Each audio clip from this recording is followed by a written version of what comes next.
Praise the Lord. जय मसीह की। परमेश्वर आशीष दे हम सबके जीवन में। और आइए आज की इस रात्रि में हम प्रार्थना करें, अपनी आंखों को बंद करें।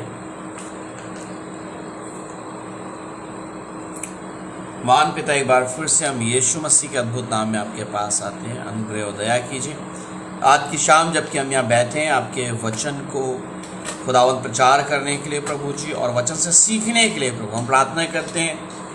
हमारा उद्देश्य प्रभु खुदावंद परमेश्वर प्रभु ये है कि एक मसीह जन आत्मिक रीति से उन्नति करे प्रभु, और पिता इस अंतिम समय में अपने आप को तैयार कर सके प्रभु यीशु आपके लिए। अनुग्रह दया कीजिए प्रभु। आज के इस लाइव सेशन में आपकी आशीष चाहते हैं प्रभु यीशु के नाम से मांगते हैं, आमीन।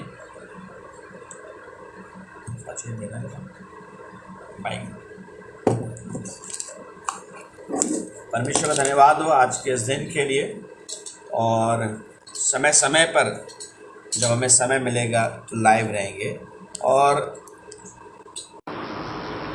इसके बाद लाइव के बाद आप कभी भी आप इस वीडियो को देख सकते हैं। और वैसे तो आजकल जो ट्रेंड है वो रील्स का है कि रील्स लोग बनाते हैं और लोग देखते हैं क्योंकि लोगों के पास समय नहीं है। लेकिन मैं नहीं कहूँगा आप इस वीडियो को देखिए, लेकिन आप जो अच्छी वीडियोस हैं उनको आप पूरा देखिए, जो वचन से सीखने को आपको दिख रही है और मिल रही है। तो लेकिन उद्देश्य यही है कि हम खुदा के वचन को सीखें। और मैं आपको बताऊं, बहुत से लोग सोचते हैं कि हम जो पास्टर्स हैं हम सब मतलब हमें सब कुछ आ गया है।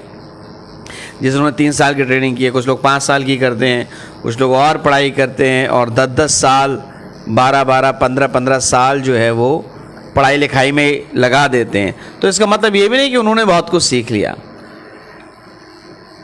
बाइबल के परमेश्वर के संग हम लगातार चलते हुए सीखते हैं और सीखते हुए चलते हैं, और मृत्यु के समय तक हम परमेश्वर हमें कुछ ना कुछ सिखाता ही रहता है।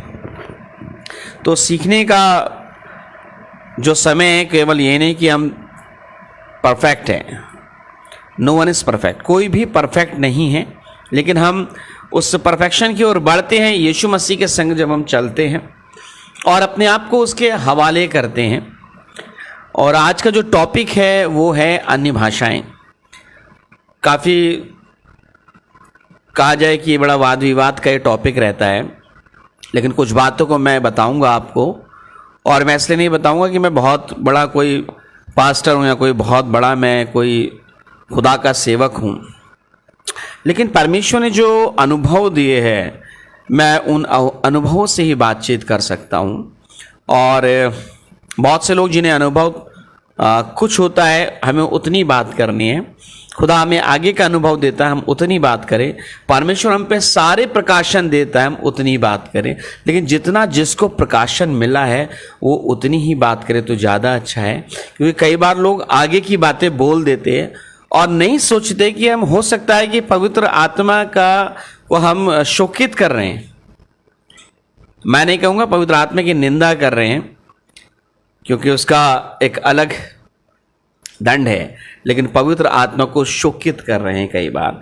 तो खुदा हमें सिखाता है, परमेश्वर हमें सिखाता है, हमें सीखना है और आगे बढ़ना है।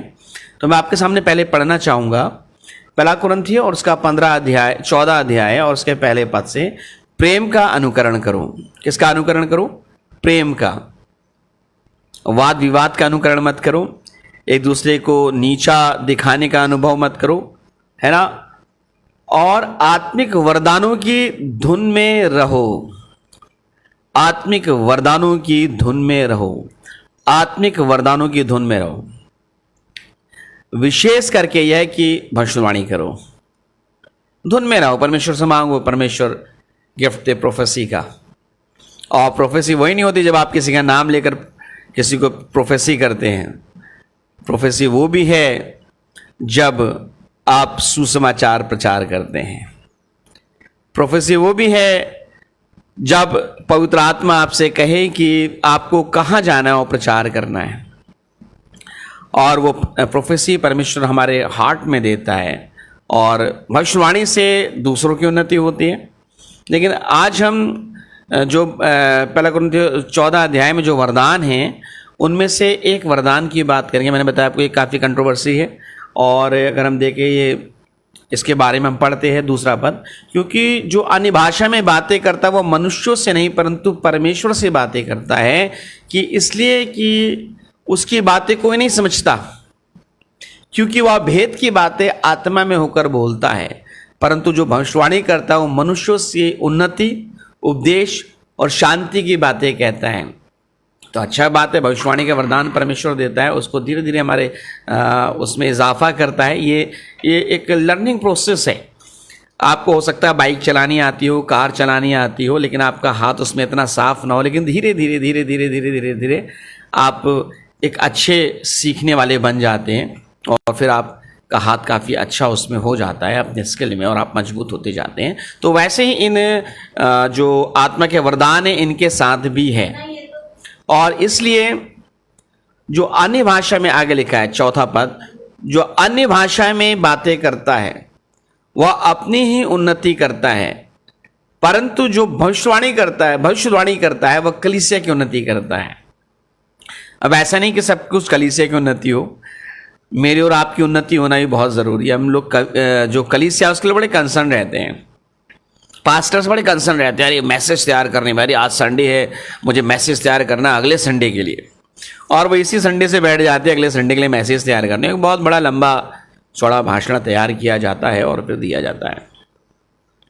कलीसिया की उन्नति अच्छी बात है, लेकिन अपनी आत्मिक उन्नति भी होना ज़रूरी है। हमें नहीं मालूम कि परमेश्वर हमारे किस पहलू के लिए प्रार्थना करना चाहता है, क्योंकि रोमियो 8 अध्याय 26 पद इन पदों का जो अन्य भाषा के बारे में फेवर करता है कि हम नहीं जानते हमें प्रार्थना किस रीति से करना चाहिए, लेकिन पवित्र आत्मा स्वयं आहें भरकर हमारे लिए प्रार्थना करता है। देखिए इसको निकाल लेते हैं, रोमियो 8 अध्याय और उसका 26 अगर हम देखते हैं 8:26 से आगे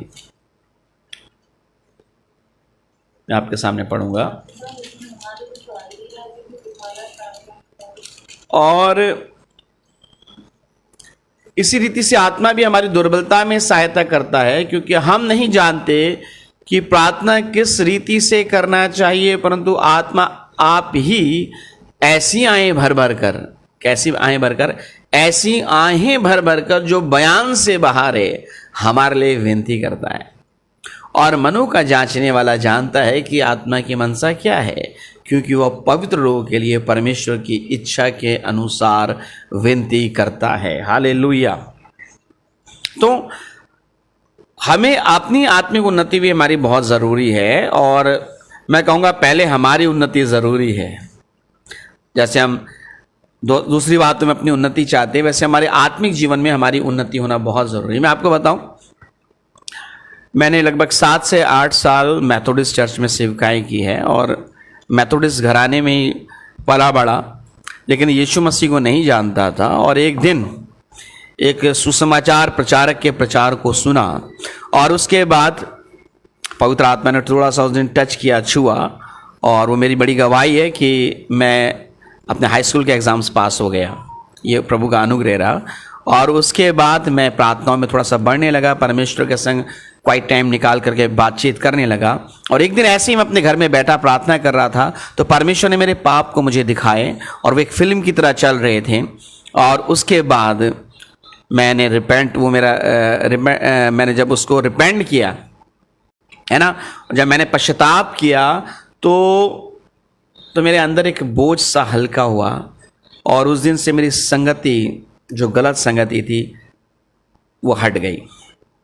चर्च बराबर जाता था। ये देखिए, मोस्टली ये जो मैं ये वीडियो बना रहा हूँ क्रिश्चियंस के लिए है, खासतौर से उनके लिए जो मेन लाइन चर्चेस से जुड़े हुए हैं, और उनके लिए भी जो पेंटिकॉस्टल चर्च से जुड़े हुए सारी डिनोमिनेशंस के लिए है, कि वो जाने कि हमें किस दिशा में बढ़ना है। तो मैं तो चर्च में भी जाता था, प्रार्थना भी करता था, बाइबल भी पढ़ते थे, लेकिन यीशु मसीह को पर्सनली जानता नहीं था। लेकिन जब यीशु मसीह से उस दिन इनकाउंटर मेरा हुआ, तो मैंने पश्चाताप किया, वो भक्ति का, परमेश्वर की भक्ति का शौक था, और जिससे मेरा उद्धार हुआ। और उसके बाद पवित्र आत्मा मुझे छूने लगा और मुझे लगा ये शैतान छू रहा है। मैंने कहा ये मुझको थोड़ा सा रोंगटे से खड़े होने लगे जब मैं दुआ करने लगा, और ऐसा लगा कुछ अंदर को आ रहा है। और मैंने कहा कि ये शैतान तो नहीं है कहीं। कई बार तो ऐसे लगना कहीं यीशु ही शैतान तो नहीं है। लेकिन परमेश्वर ने हृदय से बातचीत की, कोई मुझे समझाने वाला नहीं था, और उसने कहा मैं ये मैं हूँ, ये मैं हूँ। और धीरे धीरे वो सिखाने लगा। सेमिनरी करी, उनमें कई चीज़ें सीखने को मिली, लेकिन इतना नहीं मिला, क्योंकि कुछ सेमिनरीज जो है, जो थियोलॉजिकल सेमिनरी हैं, मैं सबके लिए नहीं कहूँगा, लेकिन बहुत से थियोलॉजियंस को बुरा भी लग सकता है, तो लेकिन कुछ जो सेमिनरीज हैं वो भले और बुरे ज्ञान का वृक्ष भी है। वहाँ से जो बाहर निकलते हैं लोग पास्टर्स बन करके, सेवक बन करके, बाद में वो अपने ही विनाश का कारण बन जाते हैं। और इन्हें बहुत देर में पता चलता है, जब वो केवल मरने पर होते हैं, रोग शैया में होते हैं, और औलादें बिगड़ चुकी होती है, सब कुछ खत्म हो रहा होता है, तब उन्हें पता चलता है। खैर, सेमिनरी करी, उसके बाद वहाँ पे मुझे पता चला कि अन्य भाषाएं कुछ होती है। जब कुछ लोग अन्य जो आउटसाइडर्स थे, प्रभु के सेवक, तो एक आध मेरे मित्र थे, मैंने कहा भैया ये अन्य भाषाएं क्या होती है? बोले ये होती हैं। अच्छा, मैंने कहा होती है? मैंने कहा आपको कैसे मिला? उन्होंने बताया भाई एक पास्टर ने प्रार्थना करी मेरे लिए और बोला परमेश्वर वास्तव में कुछ देना चाहता है, और उन्होंने मेरे लिए प्रार्थना करी और मुझे अन्य भाषा का वरदान मिला। मुझे उन्होंने कहा अपनी स्तुति करो अपनी भाषा में, हिंदी में हालेलुया, धन्यवाद, thank you Jesus, glory, hallelujah, जैसे भी आप कर सकते हो हिंदी इंग्लिश में। लेकिन जब उन्होंने मेरे लिए प्रार्थना करते रहो, मैं ये शब्द बोलते रहा, और उसके बाद मुझे कुछ शब्द मिले और मुझे लगा कि मैं पता नहीं क्या बोल रहा हूँ, और पता चला कि अन्य भाषाएं, और धीरे धीरे उस अन्य भाषा में बढ़ते चले गए। अच्छा, मैंने साइकोलॉजी से ग्रेजुएशन किया था, तो मैं सेमिनरी करने के बाद भी इन भूत पिचाशों को भी नहीं जानता था, ना मानता था कि ये कुछ शक्तियाँ होती है। और क्योंकि साइकोलॉजी के अनुसार तो ये सारे रोग वोग होते हैं, मिर्गी है और तमाम प्रकार की मनोविकृतियाँ जो हैं। लेकिन जब मेरे पास ऐसे केस आए सेमिनरी के दौरान ही, और मैं जब उनके लिए प्रार्थना करने गया, तो पता चला कि दुष्ट आत्माएँ भी है, और मैं प्रार्थना कर रहा था तो दुष्ट आत्मा निकल रही थी, और मैं देख रहा था कि ये निकल कहाँ से रही है। अभी मैं देखूँ ये निकल कहाँ से रही है, कहाँ से इधर से दिखेगी, कोई हवा से निकलती हुई, लेकिन ऐसा कुछ दिखा नहीं। लेकिन जिस लड़की के लिए प्रार्थना हम लोग कर रहे थे वो फेंट हुई, और उसके बाद उठी, और फिर सबसे पहले उसने अपने कपड़े वपड़े संभाले, और उसके बाद उसने कहा जय मसीह की भैया। तो मैंने कहा अरे अब ये ठीक है, इससे पहले वो कुछ अन्य बातें बोल रही थी।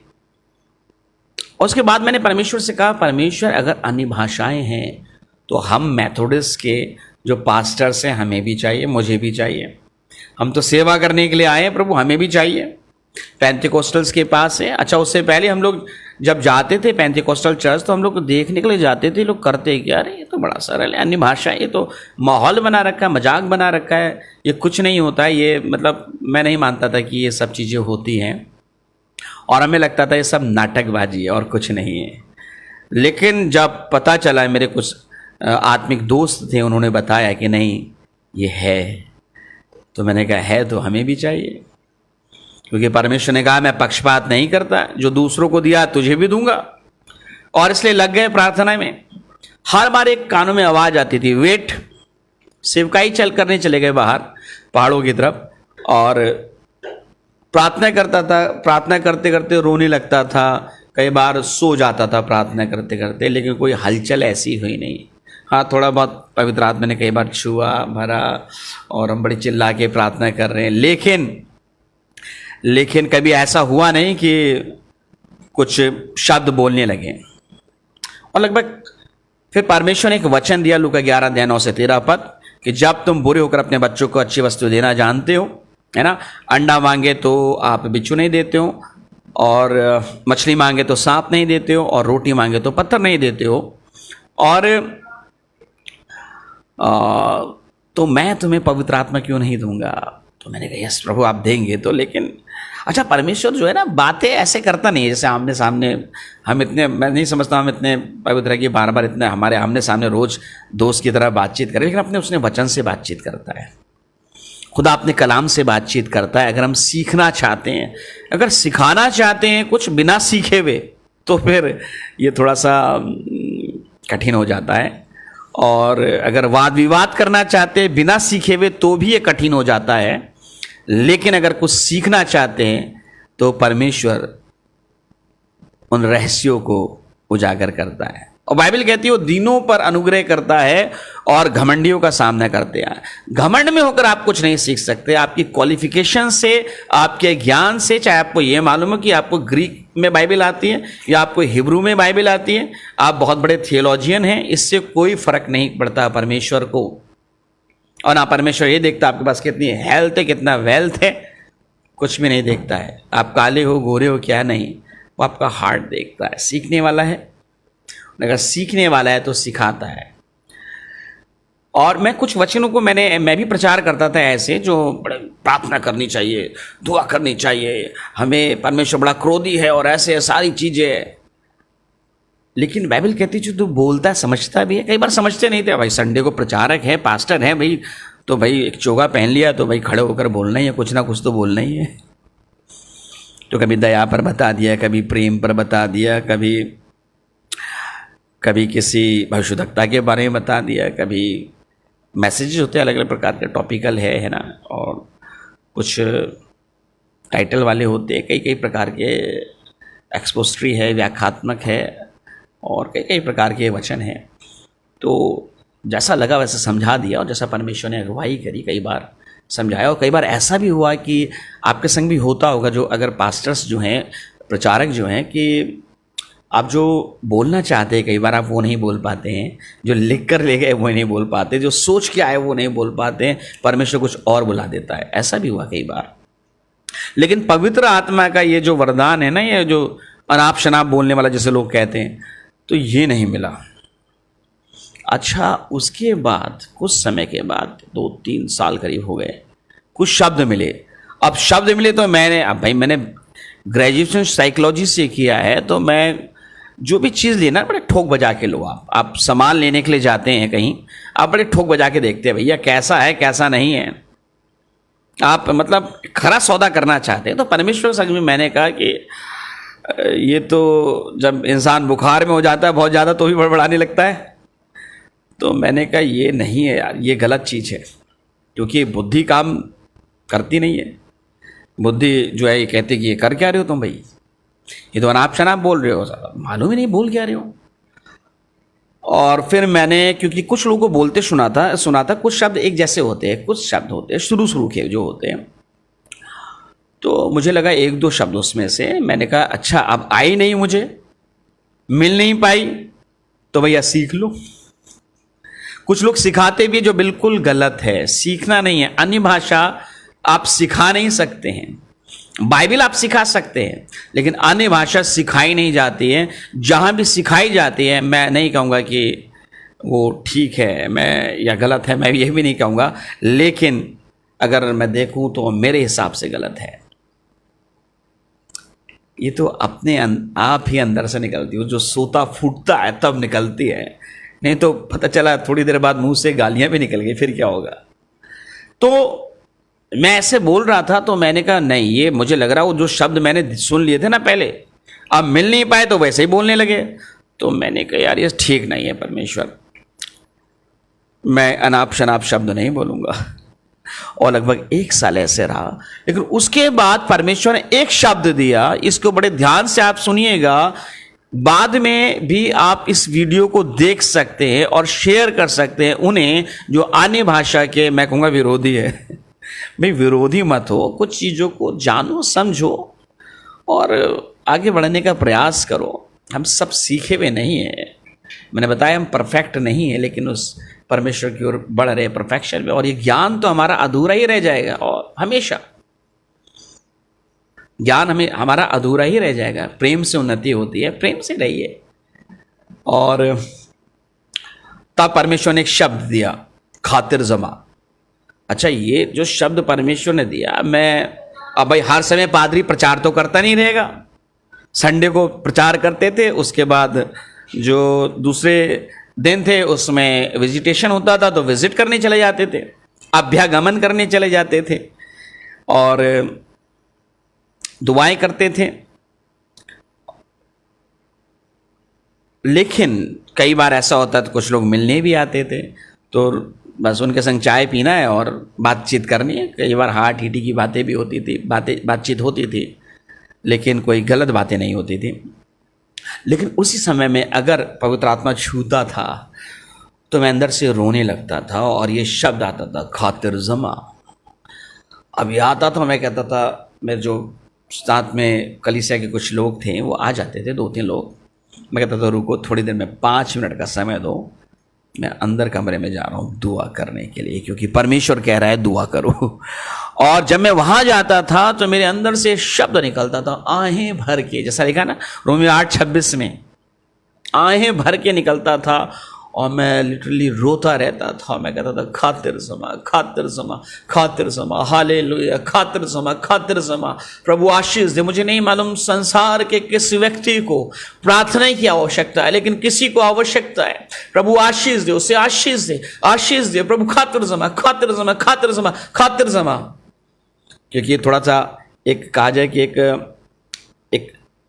एक सेंटेंस टाइप का था ये, और 2 शब्दों का सेंटेंस ही था ये लगभग, क्योंकि मैं नहीं बता सकता भाई शब्द था, शब्द से मिलकर सेंटेंस बनता है, वाक्य बनता है, तो सेंटेंस ही था अगर हम देखेंगे अभी तो।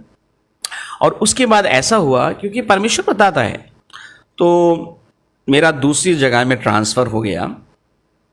और जब ट्रांसफ़र हो गया, और जहाँ इससे पहले मैं था विलेज चर्च था, लेकिन जहाँ मेरा ट्रांसफ़र हुआ वो शहर था, बड़ा सा चर्च, एक बहुत बड़ी हिस्ट्री। और मैं आपको बताना चाहूँगा उस चर्च का नाम, अगर आप कभी अल्मोड़ा विज़िट करेंगे तो बर्डन मेमोरियल चर्च उसका नाम है। और वहाँ पर एक भाई हैं और उनके पिता से मैंने कहा अंकल मुझे उर्दू सिखा दो, उर्दू बड़ी अच्छी ज़ुबान होती है।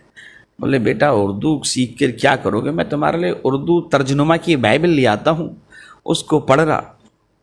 मैंने कहा ठीक है अंकल ले आइएगा, फिर आप क्या कहा जाए, आप मेरे लिए ले आइए, मैं उसी को पढ़ लूँगा और हिंदी से मिला के पढ़ लूँगा। और तब वो मेरे लिए एक बाइबल लेकर के आए, वायदे के अनुसार 1 महीने बाद जब वो दिल्ली गए तो लेकर के आए। और मैंने कहा अंकल पैसे जो है भी आपको बाद में दूंगा मैं। ठीक है बेटा कोई बात नहीं। और वो पार्सनेस के बाहर से ही चले गए, मुझे याद है। और मैं उस बाइबल को लेकर अंदर गया, और आदत होती है हमारी प्रार्थना करके बाइबल खोलने की। मैंने बाइबल खोली और उसमें लिखा था खातिर जमा, हालेलुया। उसमें लिखा था खातिर जमा। कोई कहे हालेलुया, कई बार हम हालेलुया कमेंट में लिख के छोड़ देते हैं। हाँ यानी पता चल रहा है कि भैया सामने मैं बैठा हूँ, हालेलुया लिख दिया है, अब पता नहीं चला क्या क्या हम काम कर रहे हैं। तो खातिर जमा, और वो मरकुस 6 अध्याय उसका 50 पद था। अगर मैं आपके साथ निकालूं उसको, मरकुस 6 अध्याय 50 पद, मरकुस चैप्टर 6, मार्क चैप्टर 6 वर्स 50। मैं आपके सामने निकालता हूं, मरकुस 6:50,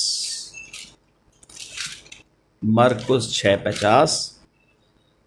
क्योंकि मैंने सोचा नहीं था कि मैं इस प्रकार से बताऊंगा। खैर परमेश्वर है जो आत्मा में हमारी अगुवाई करता है और हमें बताता है। मरकुस 6:50 जहाँ इस प्रकार से लिखा है, ये सीन है जब यीशु मसीह पानी पर चल रहा था चेलों के सामने। और मैं 45 पद से पढ़ता हूँ, यीशु का पानी पर चलना। तब उसने तुरंत अपने चेलों को नाव पर चढ़ने के लिए विवश किया कि वे उससे पहले उस पार बैतसैदा को चले जाएं, जब तक कि वह लोगों को विदा करे। क्योंकि ये समय था जब 5000 लोगों ने खाना खाया था, उन्हें विदा कर रहा था। उसने कहा कि तुम चलो मैं आता हूँ, ठीक है। उन्हें विदा करते करके वह पहाड़ पर प्रार्थना करने को गया। प्रभु की एक बहुत अच्छी बात है कि वो समय निकालता था परमेश्वर से बातचीत करने का। कई बार कुछ प्रचारकों के पास समय ही नहीं होता है परमेश्वर से बातचीत करने का। वो सोचते हैं कि संडे को प्रचार कर लिया, अभी ड्यूटी खत्म है। बातचीत करने के लिए समय निकालना, जब यीशु समय निकालता था तो आपको भी निकालना, विश्वासियों को भी समय निकालना। अच्छा विश्वासी एक कदम और आगे, वो सारा दारोमदार जो है पास्टर पर छोड़ देता है। पादरी साहब प्रार्थना करेंगे, कुछ प्रॉब्लम है तो पादरी साहब प्रार्थना कर दो, पादरी साहब प्रार्थना कर दो, पादरी साहब प्रार्थना कर दो। अपना प्रार्थना नहीं करता भैया, दान दे देगा, लेकिन प्रार्थना की बात करोगे उससे पूछो कितना देर प्रार्थना करते हो, तो कहेगा 2 या 3 मिनट 5 मिनट, खाने के 3 टाइम प्रार्थना करता हूँ, रात में थोड़ी ज़्यादा आवश्यकता होती है तो थोड़ा बोझ से प्रार्थना करता हूँ, दुष्ट आत्माएं दबा ना दे, और इतना प्रार्थना नहीं करता हूँ। लेकिन यीशु मसीह के बारे में अगर आप कहते हैं, मरकुस 1:35 में लिखा है कि वो फिर वो प्रार्थना करा उसने, वो भोर होने से बहुत पहले वो उठा और प्रार्थना करने गया। मरकुस अगर हम देख नहीं रहे हैं, हम देख रहे हैं तो मरकुस 1:35 भी देख लेते हैं कंफर्म करने के लिए। और यहाँ लिखा है, भोर को दिन निकलने से बहुत पहले, भोर को दिन निकलने से बहुत पहले वह उठ कर निकला और एक जंगली स्थान में गया और वहाँ प्रार्थना करने लगा। आपने कितने बार प्रार्थना करने गए भोर को दिन निकलने से पहले, या ये आपको सोचना है। खैर, हम फिर से आते हैं अपने टॉपिक में, और 47 पद कहता है कि जब सांझ हुई तो नाव झील के बीच में थी और वो अकेला भूमि पर था। जब उसने देखा कि वे खेते खेते घबरा गए, उसने देखा बहुत दूर से वो खेते खेते घबरा गए, और क्योंकि हवा उनके विरुद्ध थी, तो रात के चौथे पहर के निकट वो झील पर चलते हुए उनके पास आया और उनसे आगे निकल जाना चाहता था। अच्छा, आगे निकलना जाना चाहता होगा, हो सकता है कि उसने कहा होगा धीरे से थम जाओ, और फिर आगे निकल जाता है, निकलना चाह रहा था वो। क्योंकि यीशु मसीह ने कोई भी काम कभी भी अपने आप को शो ऑफ करने के लिए नहीं किया। यीशु मसीह की धार्मिकता थी, लेकिन स्वधार्मिकता नहीं थी। लेकिन बड़े ही कहा जाए कि बड़े ही एक अलग सी बात है कि आज मसीहों के पास स्वधार्मिकता बहुत है। इतनी स्वधार्मिकता है कि एक पास्टर दूसरे पास्टर को देख नहीं सकता है, और इतनी स्वधार्मिकता है कि चर्च के बेंच भी जो हैं, कुर्सियां जो है, वो भी आपकी बुक है। आपकी कुर्सी पर कोई बैठ नहीं सकता है, बैठ जाएगा आप उस दिन उसको कच्चा वच्चा खाने वाले हो ऐसा लगता है। तो क्योंकि सीखा नहीं है, सीखते नहीं है, आगे नहीं बढ़ पाते हैं, और कुछ कलीसियाओं में सिखाया भी नहीं जाता है क्योंकि पास्टर्स भी कुछ सीखे हुए नहीं है। सेमिनरी है, सेमिनरी है, सेमिनरी में अगर सब सीखने लगेंगे तो परमेश्वर कब सिखाएगा?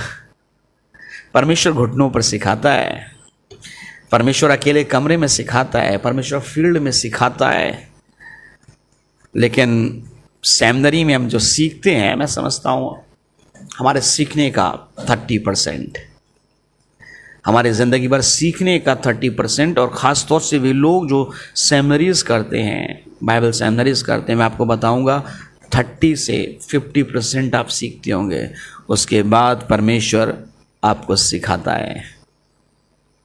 कई बातों में आपके अभी भी प्रश्न चिन्ह होंगे, क्यों? क्योंकि आप सीख नहीं पाए। तो खुदा सिखाता है और प्रश्न चिन्हों को हटाता चला जाता है, आंसर्स देता रहता है। खैर, जब उसने देखा कि वे खेते खेते घुमरा गए क्योंकि हवा उनके विरुद्ध थी, तो रात के चौथे पैर के निकट वह झील पर चलते हुए उनके पास आया और उनसे आगे निकल जाना चाहता था, परंतु उन्होंने उसे झील पर चलते देखकर समझा कि भूत है और चिल्ला उठे, क्योंकि वह सब उसे देखकर घबरा गए। पर उसने तुरंत उनसे बातें की और कहा, ढांढस बांधो। यही वर्ष है, यही एक सेंटेंस है, छोटा सा इस सेंटेंस का थोड़ा सा भाग है। ढांढस बांधो, मैं हूं, डरो मत। ढांढस बांधो, खातिर जमा। Hallelujah, hallelujah. जब मैंने इस शब्द को उर्दू तर्जुमा की बाइबल में पढ़ा तो खातिर जमा था, और मैंने कहा यस, अन्य भाषाएं होती है। लेकिन अन्य भाषा, ये जो परमेश्वर ने जो बातचीत की थी मुझे, वो मैं आपको क्लियर करना चाहूँगा कि वो जो भाषा है जो बोली जाती है उर्दू, यहाँ पे बोली जाती है पृथ्वी पर। अन्य भाषा की कई प्रकार है, 2 प्रकार नहीं है। आप सोचे कि एक यहाँ पे बोली जाती है, एक स्वर्गीय भाषा है। भाई, स्वर्गीय भाषा में इतनी विभिन्नताएं हैं कि हमारा जीवन कम हो जाएगा लेकिन विभिन्नताओं में, अन्य भाषाओं में प्रार्थना करते हुए, क्योंकि भेद की बातें हैं। परमेश्वर का आत्मा जानता है और वो पिता जानता है, यीशु जानता है। कई बार हम भी नहीं समझ पाते हैं, लेकिन आत्मिक जो क्षेत्र है वहाँ पे कुछ हलचल होती है। हालेलुया। लेकिन परमेश्वर मुझे इस बात को समझाने के लिए कि अन्य भाषाएं हैं, उसने पृथ्वी की लैंग्वेज से बातचीत करी, क्योंकि वो ऐसे बातचीत नहीं कर सकता था कि मने मने तकेलू पर सीन। हे राजा तू तराजू में तोला गया और हल्का पाया गया है। क्योंकि उस भाषा को जो दानियल के समय में पढ़ी गई थी, जो राजा के दीवार पर लिख करके आ गई थी, क्योंकि उसने जो भवन के पात्र थे उनमें उसने मदिरा पी थी। उसने कहा तेरा तो समय आ गया है। कोई बता ही नहीं पाया, क्योंकि कोई भाषा ही नहीं है पृथ्वी की, बताओगे कैसे आप? न इब्री है, ना बेबीलोनियन कसदियों की कोई भाषा है, ना अन्य कोई भाषाएं हैं, बता कैसे पाओगे? वो दानियल जिसमें परमेश्वर का आत्मा रहता था, जो भेद और प्रकाशन की बातें बोलता था, जो इतना तक बोल सकता था कि सपना तुमने क्या देखा है और उसका अर्थ वो भी मैं बता दूंगा। अर्थ तो बहुत लोग बता देंगे, लेकिन सपना जो देखा है मैं वो भी बता दूंगा, तुमने राजा देखा क्या है। वो ऐसा परमेश्वर का जन था, उस आत्मा का अभिषेक परमेश्वर ने उसे दिया था, उसको वो बुद्धि, ज्ञान, समझ और आत्मा का अभिषेक उसको दिया था। तो परमेश्वर जो है अब उस भाषा में बातचीत करता, क्योंकि वो तो कर ही रहा था। हम तो उसे कह रहे थे अनाप शनाप है, हम तो कह रहे थे दूसरों से सीख लिया है, क्योंकि हम जस्ट होना चाह रहे थे, धर्मी होना चाह रहे थे।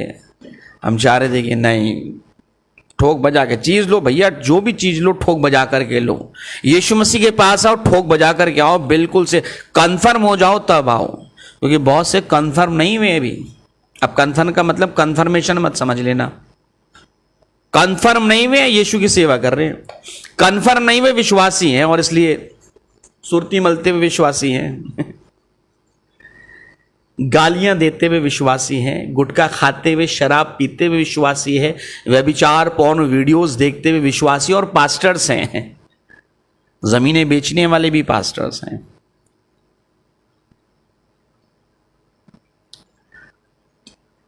खैर,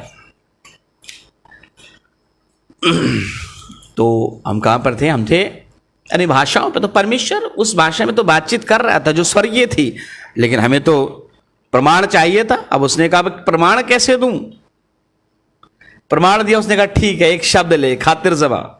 तू नहीं जानता है शब्द को, उर्दू आती नहीं है तुझे, और इस बात का पता कैसे चलेगा उर्दू नहीं आती है? वो अंकल तो अब है नहीं, वो बता सकते थे उर्दू नहीं आती है, मुझे अभी भी नहीं आती है, लेकिन उर्दू के जो अल्फाज होते बड़े अच्छे लगते हैं। परमेश्वर ने शब्द दिया खातिर ज़बा इस पृथ्वी का, उसने कहा अन्य भाषाएं हैं। अन्य भाषाएं, मैंने बताया आपको कई प्रकार की अन्य भाषाएं हैं। अन्य भाषाएं जिसमें आप डायरेक्ट परमेश्वर से बातचीत करते, कोई समझ नहीं सकता है, पवित्र आत्मा वो समझ रहा है, परमेश्वर से बातचीत कर रहा है। अन्य भाषाएं जिसमें आप शैतान को उसके क्षेत्र में जाकर के आप बातचीत करते हो, अन्य भाषाएं हैं। जब दुष्ट आत्मा है और निकल नहीं पा रही, मालूम नहीं दुष्ट आत्मा कहाँ पर है, और आप अन्य भाषाओं में कुछ कह रहे हो और दुष्ट आत्मा उखड़ रही है, और आपको ऐसा लग रहा है मैं तो इस दुष्ट आत्मा से बातचीत कर रहा हूँ। भेद की बातें, परमेश्वर का आत्मा बातचीत करता है। हम परमेश्वर की भेद की बातें करते हैं, परमेश्वर भेद की बातें हमारे द्वारा कर सकता है। उस शैतान को भी उसकी भाषा में परमेश्वर बातचीत कर सकता है, जो उसकी रियल भाषा है। अलग अलग क्षेत्र की अलग अलग भाषाएं। अन्य भाषाओं में आप स्वर्गदूतों से भी बातचीत कर सकते हैं, और वो कुछ जो बोल रहे हैं उसको परमेश्वर इस प्रकार से बता सकता है कि हमें लगे कि हमारी भाषा में हमसे बातचीत कर रहा है। जैसा कि हुआ अन्य भाषाओं के बारे में, जब 120 लोग बैठे थे तो अन्य भाषाओं में बातचीत हुई, और इसलिए भी ताकि लोग जाने कि ये नई मदिरा के नशे में नहीं है, ये पवित्र आत्मा से भरे हुए। और इसलिए पृथ्वी की भाषाएं थी, पृथ्वी की भाषाएं थी, क्योंकि वो पृथ्वी की भाषा समझ सकते थे। लेकिन बाइबल कहती है जो अन्य भाषा में प्रार्थना करता है, अच्छी बात है, भविष्यवाणी की धुन में लगे रहो, कलीसिया की उन्नति करो, बहुत अच्छा है। लेकिन कलीसिया की उन्नति करते करते पता चला भविष्यद्वक्ता साहब को खुद नरक जाना पड़े तो फिर क्या होगा? आज बड़े हीलिंग्स वाले हैं, बहुत हीलिंग करते हैं। मैं हीलिंग के विरोध में नहीं हूँ, मुझे भी हीलिंग चाहिए, आपको भी हीलिंग चाहिए, लेकिन सावधान सावधान भविष्यद्वक्ताओं, आप अंतिम युग के भविष्यद्वक्ता ऐसा ना हो कि भविष्यवाणी करने के बाद भी हम नरक जाए, क्योंकि पॉसिबिलिटी बहुत है। वचन पर जीवन नहीं होगा, और खासतौर से मत्ती 5, 6, 7 अध्याय। वचन का मतलब है मत्ती 5, 6, 7 पहाड़ी उपदेश। उसके जो जो गहरे वचन है। कोई एक गाल पर थप्पड़ मारे दूसरा भी फेर दे, कोई तेरा कुर्ता लेना चाहे उसे दोहरा भी दे दे। तुम सुन चुके हो, कहा गया था व्यभिचार नहीं करना, लेकिन अगर किसी ने किसी पर क्रोध दृष्टि डाली वो अपने मन में व्यभिचार कर चुका है। दोष मत लगाओ कि तुम पर भी दोष लगाया जाए। धन्य हो जो मन के दीन है, क्योंकि स्वर्ग का राज्य उन्हीं का। तुम पृथ्वी के नमक हो, तुम संसार की ज्योति हो। वो नगर जो पहाड़ पर बसाए छिप नहीं सकता। हालेलुया। अति प्रियो, अन्य भाषाएं हमारे व्यक्तिगत आत्मिक उन्नति के लिए है। मैथोडिस्ट पास्टर होने के बाद भी मैंने उस परमेश्वर से मांगा और लोगों को ऐसे मिल जाता है। लोगों की गवाहियाँ होंगी ऐसे मिल गया कुछ लोगों को, तो गिफ्ट किसी के हाथ रखने से मिल गया, या कोई परमेश्वर निवास के सामर्थ्य दे रहा है बोलो और मिल गया। हमें कभी नहीं मिला, क्योंकि हमने उसका माहौल बनाया। हमने कहा अरे ये तो सब बकवास की चीज़ें हैं। तो परमेश्वर ने कहा ठीक है, wait wait wait wait, proof करके दूंगा कि मुझसे बातचीत कर रहे हैं। पवित्र आत्मा मुझसे बातचीत कर रहा है, हालेलुया, इनके द्वारा। क्योंकि योएल नबी की भविष्यवाणी को अगर हम पढ़ते हैं 2 अध्याय 28 पद से आगे, तो हमें पता चलता है, योएल 2 अध्याय 28 पद से आगे, उन बातों के बाद मैं सब प्राणियों पर अपना आत्मा उंडेलूंगा। तुम्हारे बेटे बेटियां भविष्यवाणी करेंगी, और तुम्हारे पुरनिये स्वप्न देखेंगे, और तुम्हारे जवान दर्शन देखेंगे। तुम्हारे दास और दासियों पर भी मैं उन दिनों में अपना आत्मा उंडेलूंगा। Hallelujah, hallelujah. आगे भी लिखा है परमेश्वर बातचीत करेगा अपने आत्मा को उंडेलने के द्वारा से। हालेलुया। कई बार मुझे अनुभव हुआ, मैंने बताया आपको, बहुत मैं बड़ा कोई पास्टर नहीं हूँ, लेकिन यह है कि एक छोटा सा सेवक हूँ, सेवकाई करता हूँ। और एक बार पवित्र आत्मा ने मुझे छुआ था, तो ऐसे एक वाइब्रेशन हुआ था बस एक बार। कई बार एक झुरझुर सी होती है आपको, कई बार यहाँ पे चेस्ट में। अभी जो मैं प्रार्थनाएं करता हूँ भाषाओं में, ये एरिया जो मेरा चेस्ट का एरिया बहुत भर जाता है। मुझे लगता है मैं बहुत बलशाली, बड़ा ताकतवर मैं बन गया हूँ। एक बार पवित्र आत्मा ने छुआ तो एकदम जूम, ऐसा लगा कुछ बह रहा है। और एक व्यक्ति के लिए मैं प्रार्थना कर रहा था, तो जो चीज़ सामर्थ परमेश्वर का, पवित्र आत्मा का अभिषेक बहा और मेरे हाथ से होते हुए उसमें ट्रांसफ़र हुआ, और वो उस दुष्ट आत्मा से आज़ाद हो गया। ये दोबारा नहीं हुआ, क्योंकि मैं कमज़ोर हूँ कुछ बातों में। मेरी दुआ प्रार्थना की ज़िंदगी क्योंकि इतनी नहीं है जितनी होनी चाहिए। हमारा जीवन हमेशा एक पारदर्शिता का जीवन होना चाहिए, चाहे वो पास्टर है, विश्वासी है। पारदर्शिता का जीवन होना चाहिए। दो चित्ता या दोहरा जीवन अच्छा नहीं है। चर्च में तो हम सबसे ज़्यादा अच्छे हैं, लेकिन घर में हमसे ज़्यादा कोई जानता नहीं कि हम कितने गंदे हैं, बाहर कितने गंदे हैं। तो एक सा जीवन रखो। मेरा दोहरा जीवन था यीशु मसीह में आने से पहले। चर्च में बहुत अच्छा था, परिवार में बहुत अच्छा था, लेकिन अच्छा नहीं था। मैंने कहा परमेश्वर मुझे वैसा कर दे जैसा मैं बाहर से मुझे लोग देखते हैं, मुझे अंदर से वैसा कर दे। और अति प्रियो, परमेश्वर ने मुझे वैसा ही कर दिया। हालेलुया। और आज इसलिए मैं कुछ छुपाना नहीं चाहता हूँ, जो परमेश्वर बताता है उन बातों को बताना चाहता हूँ। मेरा जीवन एक खुली किताब के समान है। जो मैंने पाया मैंने आपको बता दिया। इसमें कोई कंट्रोवर्सी नहीं है, कोई वाद विवाद नहीं है।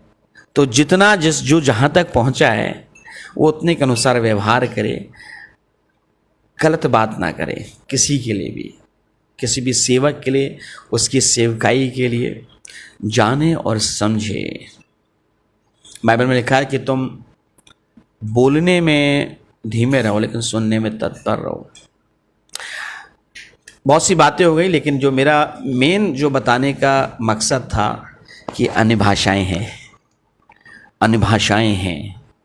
कुछ पृथ्वी की भाषाएं हैं और कुछ यहाँ से ऊपर क्षेत्र की भाषाएं हैं, स्वर्गीय भाषाएं हैं, और कई प्रकार की विभिन्नताएं उसमें हैं उन शब्दों में। और मैं परमेश्वर से मांग रहा हूँ कि परमेश्वर मुझे अनुवाद का भी वरदान दे, क्योंकि जब अनुवाद और अन्य भाषाएं मिलती हैं तो भविष्यवाणी बन जाती है। तो पवित्र आत्मा ये वरदान दे, मेरे लिए प्रार्थना करें। बाइबल कहती है कि हमारे लिए प्रार्थना करो, आप प्रार्थना करें मेरे लिए। परमेश्वर मुझे अन्य भाषा का वरदान उसने दिया, वो मुझे अनुवाद का भी वरदान दे। मैं सीखूं परमेश्वर, लेकिन उसमें बढ़ूं और परमेश्वर की स्तुति करूं। अति प्रियो, ये आपके लिए है, आपके आत्मिक उन्नति के लिए परमेश्वर आपको अन्य भाषा देना चाहता है। तो इसलिए प्लीज़ इसे गलत ना कहें। नहीं सीखा है तो परमेश्वर से मांगे। मैंने कई वर्षों तक वेट किया और खुदा ने दिया और मैंने ठोक बजा करके लिया परमेश्वर से। ये अन्य भाषाएँ हैं। हालेलुया। आइए हम प्रार्थना करें। और मदाबानाबा को शिकने दे बेने बेखीर अल्लाह बाखुतने बेखे शिकिर अल्लाह हालेलुया। प्रभु महान पिता, अन्य भाषाएँ हैं पिता, अन्य भाषाएँ हैं और वो परमेश्वर हमसे अन्य भाषाओं के द्वारा बातचीत करता है। बहुत सी पृथ्वी की और बहुत सी पृथ्वी के बाहर की बातें हैं, हालेलुया, लेकिन वो परमेश्वर हमसे बातचीत करता है। भेद की बातें हमारी आत्मिक जीवन की उन्नति के लिए, भेद की बातें बहुत से प्रकाशनों को खोलने के लिए, भेद की बातें बहुत से आत्मिक क्षेत्रों को जीतने के लिए प्रभु हम प्रार्थनाएं करते हैं। हमें अन्य भाषा दे पिता। मैं उनके लिए प्रार्थना करता हूँ जिन्हें डाउट है पिता, प्रभु तूने क्षमा कर पिता, और खुदावन वो उनसे बातचीत कर मेरे पिता, और वो अपने आप को तोड़ सके परमेश्वर से सीखने के लिए प्रभु, कि तू सिखा अगर है तो मुझे भी चाहिए परमेश्वर प्रभु। और मैं प्रार्थना करता हूँ इस वचन को सुनने के बाद पिता, बहुत से तेरे दास दासियां, उनकी मिनिस्ट्री बदल जाए पिता, उनकी सेवकाई बदल जाए खुदावंद, और वो तेरे अनुसार सेवकाई करने लगे पिता। क्योंकि बहुत से हैं जो सेवकाई करते हैं पिता, लेकिन खुदावंद अपने ही तरीके से पिता प्रभु, जब तक हम अपने तरीके नहीं छोड़ेंगे पिता, हम सेवकाई नहीं कर पाएंगे। क्योंकि हमें परमेश्वर के तरीके में आना पड़ेगा, हमारे विचार में और खुदावंद आपके विचारों में ज़मीन और आसमान का फर्क है प्रभु। और इसलिए मैं प्रार्थना करता हूँ हमारी गति को ईश्वरी गति में बदल दे, हमारी गति को तेरी गति में बदल दे पिता, हमारे विचारों को तेरे विचारों में बदल दे। और इसलिए खुदावंद तूने पवित्र आत्मा के सामर्थ्य को हमारे लिए भेजा है, उस पवित्र आत्मा को हमारे लिए भेजा है ताकि वो हमारे जीवन में आए और हमें अभिषेक दे खुदावंद। वो हमारे द्वारा भविष्यवाणियां करवाएं, वो हमें अन्य भाषाओं का वरदान दे, वो हमें बुद्धि का वरदान दे, वो हमें ज्ञान का वरदान दे, वो हमें विश्वास का वरदान दे, अन्य भाषाओं के अनुवाद का वरदान दे पिता, लेकिन उन्नति के लिए कलीसिया की और अपनी। हालेलुया पिता, हमें दोनों ही पहलू में उन्नति चाहिए पिता, हमें दोनों ही तरीके से उन्नति चाहिए पिता, हमें दोनों साइड की उन्नति चाहिए पिता।